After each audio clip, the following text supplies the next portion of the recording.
Title: She served in silence, until he spoke her name from the coma. The machines beeped in perfect rhythm, like an eerie orchestra rehearsing for a concert that might never happen. In room 412 of Memorial Ridge Hospital, a man who once commanded boardrooms and built empires lay still, silent, breath shallow, locked inside a coma that had lasted 68 days. The world outside rushed on, but inside that sterile room, time stood painfully still. Beside him sat a nurse, young, unnoticed, and always there. Her name was Eliza Hart. She had been with him every day, tending not just to his body, but to the pieces of his soul that others no longer cared to touch. And then it happened, on a rainy Thursday morning as the storm battered the hospital windows and the city drowned in chaos. His lips trembled, his throat moved, and a raspy whisper broke the silence. Eliza. If you believe in the power of kindness, second chances, and the unseen heroes among us, please like, comment, share, and subscribe to Hidden USA Tales. Your support keeps stories like this alive and heard. Eliza wasn't supposed to get attached. Rule number 1 of nursing in critical care: keep a professional distance. But rules crumble in the face of humanity, especially when you witness someone in the in-between, clinging to life yet surrounded by no one. The man, known to the world as Jacob Sterling, had once been a billionaire tycoon. Headlines had shouted his fall from grace, a mysterious stroke during a live investor meeting, scandalous lawsuits, and a crumbling empire. When he was wheeled into the ICU unconscious, the world had already forgotten him. No family visits, no flowers, just the constant company of Eliza and the machines. At first, Eliza treated him like any other patient: routine vitals, sponge baths, silent care. But as days turned to weeks, something changed. She began to talk to him.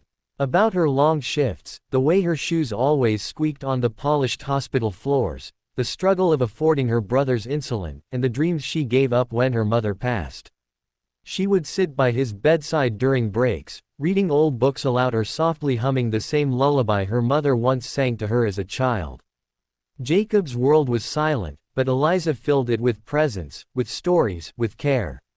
She served him in silence. Not for recognition, not for gratitude, but because, somehow, she knew there was still someone in there, waiting. Behind her smile, however, lived exhaustion. Eliza carried burdens she never spoke of.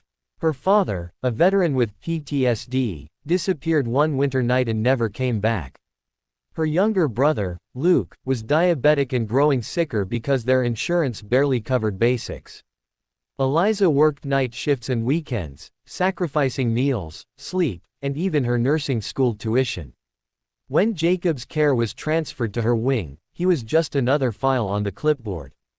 But something in his stillness mirrored her own life, how she, too, existed on autopilot, present but invisible. Then came that morning, the one that changed everything. The storm outside was loud, but not louder than the stillness that had haunted room 412. Eliza had just tucked a blanket around Jacob's legs when she heard it. A breath, then a murmur, and then, her name. She froze, the blood draining from her face, heart thundering in her chest. Slowly, cautiously, she leaned in, thinking she imagined it. But his eyes, those sharp, weathered eyes, fluttered open and landed on her. He whispered again, clearer this time, "Eliza, thank you." The news swept through the hospital like wildfire. A man with no known visitors, no hopeful prognosis, and no known family had woken up, and the first word he spoke was the name of a nurse. Doctors were stunned. The media came knocking. But Eliza wasn't concerned with attention. All she wanted to know was why he had remembered her name. In the days that followed, Jacob's recovery progressed steadily. And Eliza, at first unsure of how to act, kept showing up, doing what she'd always done. But now Jacob watched her, not as a silent presence, but with the quiet intensity of someone remembering pieces of a dream. One afternoon, as he sipped water from a straw, he motioned for her to sit. He told her things no one else knew. That while in the coma, he couldn't move, couldn't speak, but he heard. Every word, every story, every humming lullaby. He said her voice became his only anchor to life, the only reason he didn't let go. He had clung to the soft notes of her sorrow and the unwavering tone of her strength. She gave him a lifeline when the world had already let go. The hospital board began to investigate her. Not in a punitive way, but because the connection between Eliza and Jacob was unlike anything they'd seen. Some claimed it was spiritual. Others, scientific. But for Eliza, it wasn't about miracles. It was about being human. About seeing the invisible and refusing to abandon them. But things took an unexpected turn. One day, a lawyer in a crisp black suit arrived with a thick manila envelope. Inside it was a letter, Jacob's new will. He had rewritten it entirely, naming Eliza as the executor of a new charitable foundation in her name, the Silent Hands Fund, dedicated to supporting caregivers, nurses, and low-income families struggling to afford medical care. He offered to pay off her brother's medical bills, her school loans, and set up a trust for her education. Eliza was speechless. But she didn't accept right away. She was raised to never feel owed anything for doing what's right. Jacob, now able to sit in a wheelchair and speak more freely, looked at her and said, "You didn't save my life by accident. It was your purpose. Let me help you fulfill it." Months passed. Eliza, still working as a nurse but now also managing the growing foundation, visited Jacob weekly. Their connection wasn't romantic, it was deeper. Like two souls who found one another in the quietest, darkest place of human experience and decided to keep walking forward, together, in light. If this story moved you, if it stirred something in your heart, reminded you of someone you love, or showed you the beauty in unseen kindness, please like this video, share it with someone who needs hope, and subscribe to Hidden USA Tales. Your support helps bring these hidden stories into the light. Before we end this video, we have a special request. Glowing star, please comment below with the name of someone who once believed in you, or whom you'll never forget. Let's honor the silent heroes together. Glowing star, thank you for watching. Absolutely. Here's a powerful, emotionally rich continuation of the story, carrying it further past the initial recovery and deepening the human connection and impact. Jacob's body healed faster than anyone expected, but his soul, that took more time. Every day was a battle between guilt and gratitude. He had once sat on top of the world, private jets, global deals, magazine covers. But he'd been absent from the places that mattered most. His marriage had collapsed years before his stroke, and he was estranged from a son he hadn't spoken to in over a decade. His boardroom power couldn't keep him company during those long, silent nights in the hospital when Eliza's voice was the only thread anchoring him to existence. He often wondered what would have happened if she hadn't been assigned to his room. What if she hadn't stayed late that first night just to make sure his blanket was tucked? What if she had kept quiet, like most do, assuming coma patients can't hear? He wouldn't be alive. The media started picking up his story. Billionaire wakes from coma after 68 days, thanks nurse named in first words. Cameras flashed, reporters camped outside. But Eliza avoided the spotlight. Fame made her uncomfortable, her mission remained quietly human. And even as the world tried to label her as a miracle worker or angel of mercy, she remained grounded. "I'm just a nurse," she told a reporter once, doing what any nurse with a heart would do.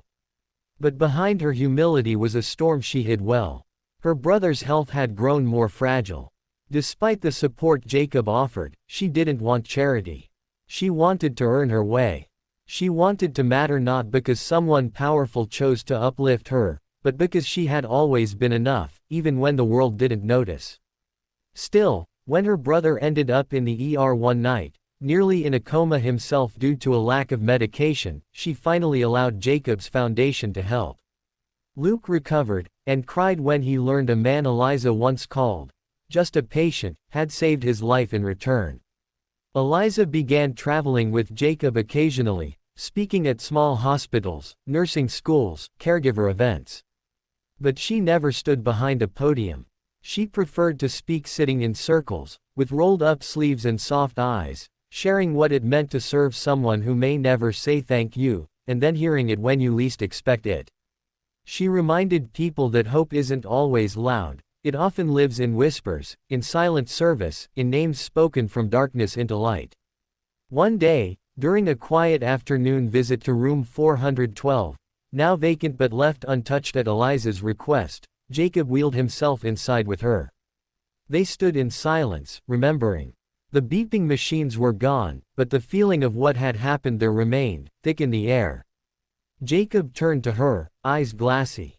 "If I had died here," he said, voice trembling, "I wouldn't have died alone. Because you were here. Not for money. Not for attention. Just, here." Eliza's eyes brimmed, but she smiled. "You weren't invisible. Not to me." The foundation flourished. Thousands of nurses wrote letters, many saying the fund helped them stay in school, pay for child care, or buy books they once had to photocopy page by page. The Silent Hands Fund became more than a charity, it became a movement. Anonymous service celebrated, voices lifted, and Eliza, still wearing her scrubs, still treating each patient with the same quiet dignity, never once allowed her name to rise above the people she served. Jacob eventually reconciled with his son, thanks to Eliza's encouragement. It wasn't easy. But when his son walked into the hospital garden that spring and saw his father seated beside Eliza, talking about the foundation and life, he didn't see a tycoon. He saw a man broken, rebuilt, and humbled. And somehow, made whole by a stranger who whispered life into him day by day, without asking for anything in return. Eliza never stopped nursing. Even as the foundation grew, and hospitals invited her to lead programs or consult across states, she remained at Memorial Ridge Hospital 3 nights a week. Room 412 had been converted into a respite space for nurses. On the wall, hung in a modest frame, was a letter Jacob had written and signed publicly. "To every silent hand that heals, wipes tears, speaks softly to the unheard, and gives without being seen, know that someone hears you. Someone is alive because of you. I am alive because of you. If this story touched your heart, please give this video a like, share it with someone who needs encouragement, and subscribe to Hidden USA Tales. Every act of kindness echoes, and every share spreads a little more light in a dark world." Folded hands before we end, we'd love to hear from you. Right finger please comment below with the name of someone whose silent support changed your life, or someone you wish you could thank. Let's fill the comments with gratitude. Speech balloon. Thank you for believing in stories that matter.